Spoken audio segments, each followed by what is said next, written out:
So Guillermo del Toro made a Frankenstein film for Netflix, and much like the big Netflix releases, like The Irishman or something, they do limited theater releases for these. And unfortunately, they're very limited. I would hope they would release something like this wide, but I guess the business model would be that they made it for Netflix, so they want people to watch it on Netflix. They want people to subscribe, right? Like that's kind of the point. And to get these big name directors with these big budgets, they have to agree to a theater release. And I also think that probably has to do with awards season, because in order for a movie to be considered for Oscars and whatnot, they have to have had a theater run. Yeah. So I think that there's kind of a couple different reasons on why they do it. But yeah, in case you didn't know, Frankenstein is playing maybe somewhere near you, maybe not. We had to drive like 40 minutes to go see this because it wasn't at any of our regular theaters. And anyway, so this is a new adaptation of Mary Shelley's Frankenstein, or the modern Prometheus. And this stars Oscar Isaac as Victor Frankenstein. We also have Christoph Waltz as well as Mia Goth. You've got Charles Dance. You've got Jacob Elordi plays the monster, is what I was kind of saving. And some other familiar faces as well that I was like, oh, cool. Good to see him. Good to see them. Argus Filch himself. I was going to say Filch was in this. So yeah, I mean, I think this is about exactly what everyone will expect it to be, right? This is as Guillermo del Toro of a film as I could imagine, and it is the very classic Frankenstein story that is probably most in line. I've seen a good amount of Frankenstein adaptations, and this one definitely follows the Kenneth Branagh, Robert De Niro one the most of the ones that I've seen, which I can only assume is how the book plays out. Yeah. Right? Because it shares so many similarities to the Kenneth Branagh one. It's very, very similar in a lot of ways that I'm like, okay, I've never read the book, so I'm only assuming that that's exactly how the book is. Yeah, I thought this was wonderful. No surprise, and this also should be of no surprise. This is the most beautiful film of the year, and not just because of Mia Goth, but because the set design and the costumes and just everything in it visually is stunning. But yeah, I mean, this is about as perfect as this is the definitive Frankenstein for me, for sure. There's nothing even close to it, and that's pretty much what I expected. I mean, it's weird to have an expectation like this for it to be met, and just to be like, oh yeah, yeah. And Lars Mikkelsen was the other name that I was like, wait, who else is in this? Lars Mikkelsen, Mads Mikkelsen's older brother. Who I know as Grand Admiral Thrawn. Yeah. But it was cool to see him. Phenomenal, fantastic, beautiful film. And you should definitely be rushing out to the theater if you can do so. Yeah, I loved it. I thought it was wonderful as well. We had like a conversation when we left the theater about how Del Toro just is really able to capture the beauty in horror. He always seems to be able to blend these, horrific elements with something that is, very beautiful in a very macabre and dark way. And I think that this is kind of the perfect example of that.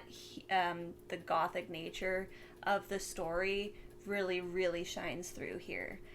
You already said it, but like the set design and everything is just phenomenal. It Incredible. just looks so beautiful. It's like out of a dream, like a dark dream. And like really good stuff as far as everyone's performance. And also visually, there's some body horror practical effects that are used that are just fantastic. I mean, when you think of like the building of Frankenstein's monster, right, of putting together a man piece by piece, is important, I feel, to see that like viscerally being accomplished, and this does that. There's a really great segment where he is assembling his creation, and it's just it's gruesome. It's really gruesome, and you know yeah, I think that we also talked like any good Frankenstein adaptation will always obviously highlight how the real monster of the story is Victor Frankenstein, and this just like really captures all of the egoism, the pride, the jealousy, the just all of the awful things that Victor kind of embodies. And you really it's great. The performance is fantastic. Yeah, I mean, Victor Frankenstein is playing God. Yes. And, with that God complex, he lacks any kind of, like, empathy. The guy is driven by his desire to complete his life's work. And in this search for life, he finds death, right? And he's not a remorseful person. He's not a loving person. He's a very greedy, selfish person. Yeah. Everything in his life, all the endeavors that he takes on. And, this is illustrated very well because we do explore Victor's childhood. This is a 2.5-hour film, and it just flew by for me. It was so great. We have an opening prologue, and then we have 2 chapters, and man, it's like this just did not feel 2.5 hours to me at all. We went and saw a 90-minute long found footage film last night. That felt longer than this, weirdly, and that's incredible because this movie is very stripped down. It is very straightforward and very intimate. Doesn't try to become some big grand sweeping epic where we're moving 100 different locations with 1,000 different characters and it's over bloated. And no, this is very simplified. We follow Victor and we follow the monster, which is also Victor.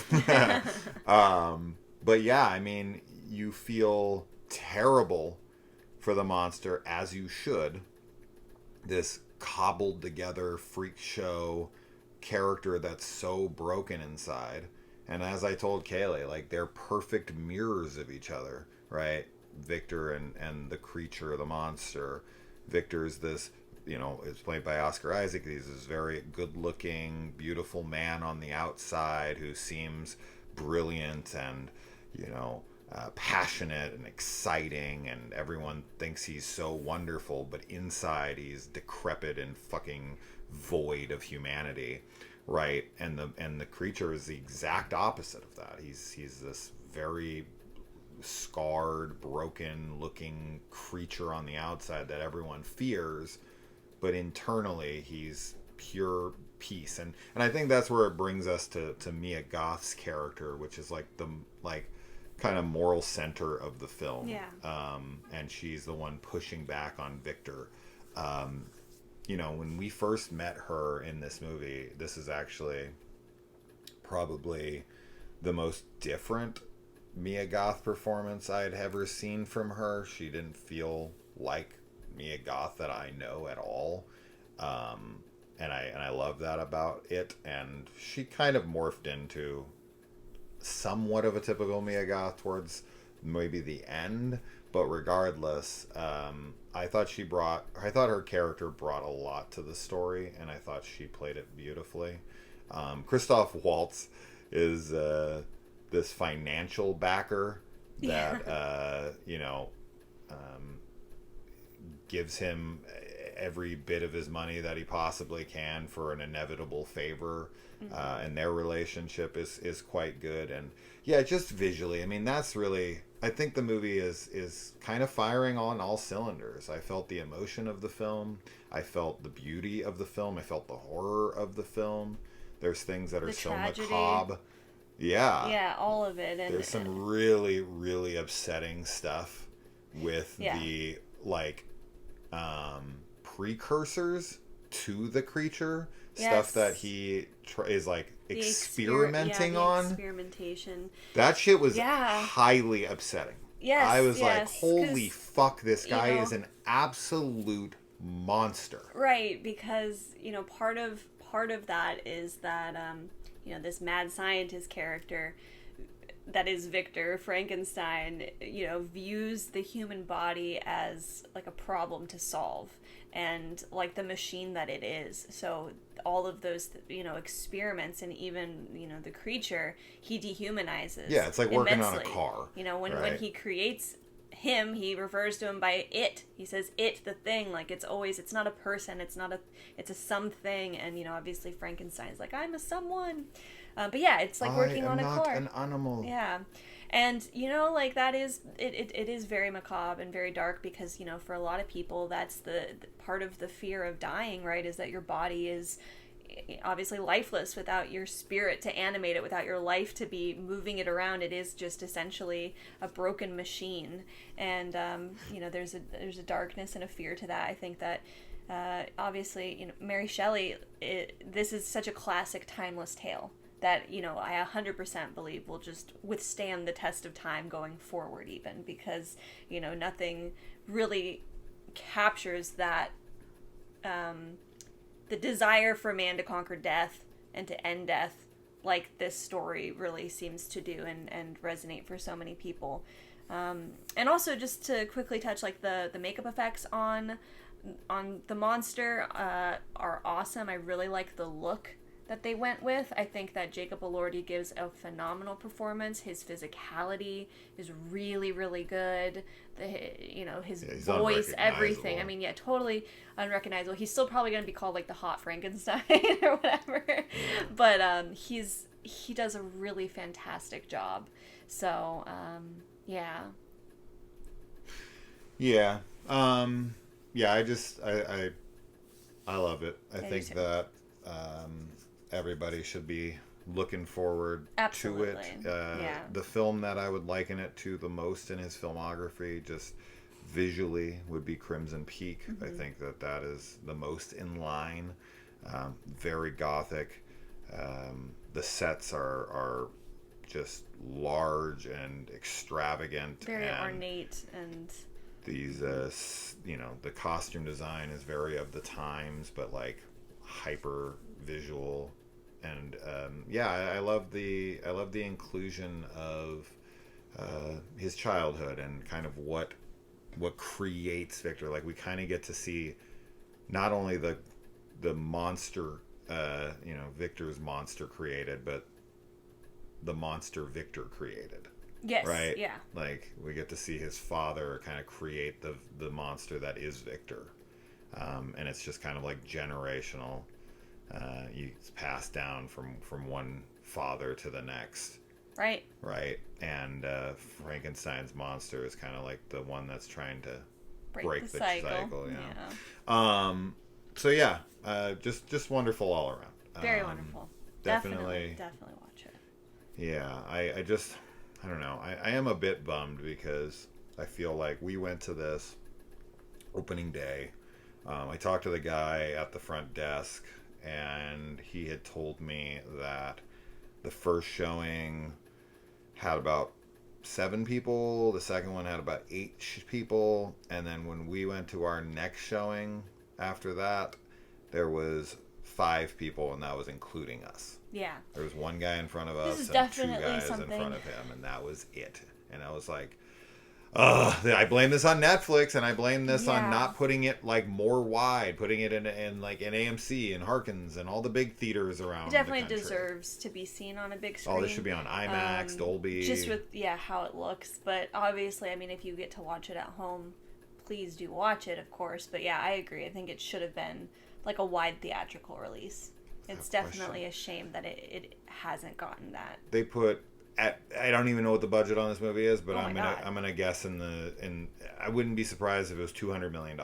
That's what I'm probably guessing this movie cost, because I mean the sets alone looked like they were $50 million.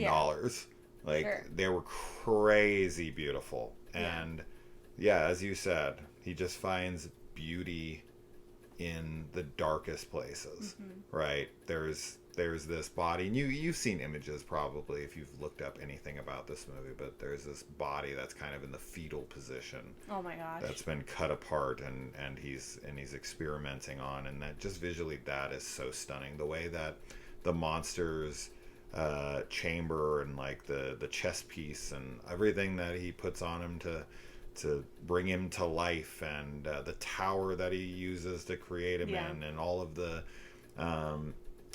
the stone features that are carved in, and the center of the room, and has this big hole in it that's really cool, and like it's just so fucking visually stunning. I mean, that alone, it's one of the best films of the year, just to look at the damn thing. For sure. Yeah. If you're a big fan of the Kenneth Branagh version and you felt like, I just want that, but just more developed and has better visuals, this is your movie right here. This is the perfect Frankenstein adaptation. I think we're good. I think we're good on Frankenstein adaptations from here on. Yeah. Yeah, I mean, it's funny because I haven't seen Frankenstein from 31, I think is when it came out, in a long time, but I remember it pretty friggin' well. These are like such wildly different movies. Like, this is kind of nothing like the 30s Frankenstein movie.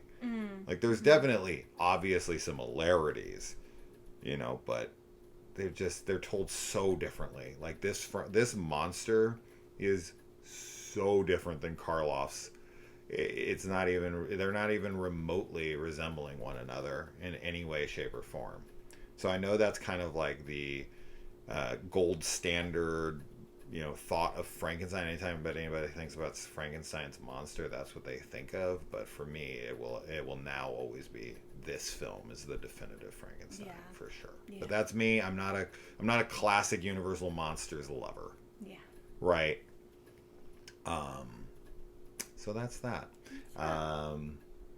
Check it out. Yes, please go to the theater if it's by you. I'm sure a lot of you you will just be in the comments being like, it's nowhere near me. I know. If it's near you and you have the funds and the time to do it and you're interested, for sure, go do it. Yeah.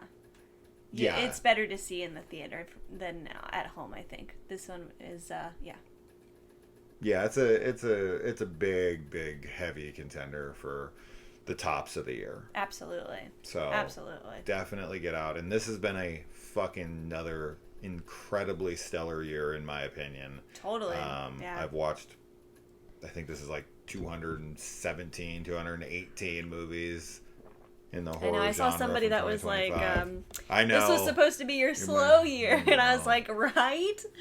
Yeah. Remember? I don't remember who said that, but yes.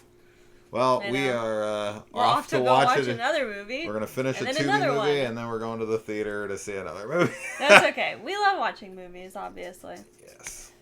Stories are great in any format. Yeah, you should be able to catch this for the next week in theaters. If not, it will be on Netflix November 7th. So you won't have to wait long if you can't catch it in theaters. It comes out in 2 weeks. So it is very, very soon regardless. Yeah. As long as you have a Netflix subscription or whatever means that you use to get Netflix films, no judgment. They are way overcharging these days. I get it. Streaming services are... They're fucking ridiculous. They just gave us a free month of HD upgrade. Boo. And they're like, we're going to cancel it at the end of the month, but we're going to let you know, and we're going to ask you if you want to keep it. They're like, look what you could be getting. Yeah. It's like all of your fucking videos should be HD. For the price we're paying, 100%. We pay like $20 a month. It used to be like $4.99, I think, when I first got it. And now it's up to like 20, and I think for HD they want like 25. This is for Netflix? Yeah. Well, yeah, and I know Netflix used to have like, isn't it, I don't follow this stuff as much, but like, you used to be able to like share your like login with people and stuff, and like that got rid of, like that you have to have different login for a different house, like... I did In the Mail for years, and I always thought that streaming at home would be super weird, and I was like, I don't know if that'll ever catch on. Oh boy, was I wrong about that. But I had a system. I did 3 at a time, and I watched 1 movie a day and 2 on Monday. Because Sunday there was no post, and I would send one out every day, and I would get one every day because it would take 2 days to get there, and 1 day to get back. And if I had them on a perfect rotation cycle, as long as the mail was on time, I got one movie every single day, and I did that for probably at least 3 years, and I watched one single film every day from Netflix for like 3 straight years. I definitely miss the video rentals because that is what that is. It's just mail. Obviously, like with streaming, there's the positives are obviously less waste. You don't have to manufacture like DVDs or whatever. But on the flip side of that, a lot of films and shows that get made on streaming, once they're gone, they're gone. There's no way to have those and to keep watching them. So annoying. And obviously the price just continually increases. Advertisements, obviously, just it's you got to get the next tier. You got to do whatever to get rid of the ads. So there's a lot of negatives for sure with streaming. Because people used to always complain about the like paid TV, right? Or but you had all the channels, whereas now it's like you have to pay all these different services to get access to everything, and they move stuff around too, right? Like one year you'll have the show on Netflix, and then they'll drop it from Netflix, but it'll be on Disney Plus, and you're like, okay, I guess I have to go get that. 100%. So anyway, they do that all the time. Disney is the worst for it. It's annoying because they'll straight up like with the Willow TV show or something, where it'll be on there and then they'll be like, well, this didn't do well or whatever. Yeah. And they'll be like, if we take it off by this time, we can use it as a tax write-off. And they never put it back on. The Willow TV show is gone. History. You cannot find it. I'm sure, you go pirate. I'm sure you can go find it somewhere online. But other than that, you can't legally watch it absolutely anywhere. It does not exist online. And unfortunately, it was only on Disney Plus for like 2 months. Yeah, they got rid of it so fast. For stuff like that, like the accessibility, so let's say even if you are somebody who knows how to pirate things, not everybody does. Not everybody has the means to do that or knows how to do it. Yeah, so it's like you just kind of, some people will never get to see things that maybe they would have loved. And how many people worked on that thing, right? And were big fans of it and were excited and they want to show people, and they can't even use it on their resume. Yeah. I mean, hopefully those people have copies of it. I hope. But that's what happens with the big write-offs. Yeah. Like the Batwoman movie and stuff like that, where they just straight up never release it ever. Yeah. At least with Willow, you had a window of time to see it, but other movies like that, the Acme freaking movie with Coyote, they're finally releasing that here soon. But anyway, not to get into some long tangent. It's just Netflix, man. Like, it's cool that they gave Del Toro a blank check to make the Frankenstein film that I feel like everyone has always wanted to see. But the fact that they're just throwing it in like random small theaters all across America in these like random places is so shitty to me. Yeah. But they want everyone to get Netflix, and I'm sure Del Toro was like, this has to play in theaters, and they were like weaselly, like, oh yeah, we'll put it in theaters. We're gonna put it in one fucking theater in bumfuck Egypt. No, I mean, likely there's just contract things that are like, you have to make this movie for us because we did your Cabinet of Curiosities. And Pinocchio. Anyway. Yeah. All right. That's it. End of rant. The movie was fantastic, though. Wonderful. Really wonderful. Get out if you can. If not, 2 weeks. Yeah. All right, guys. Bye.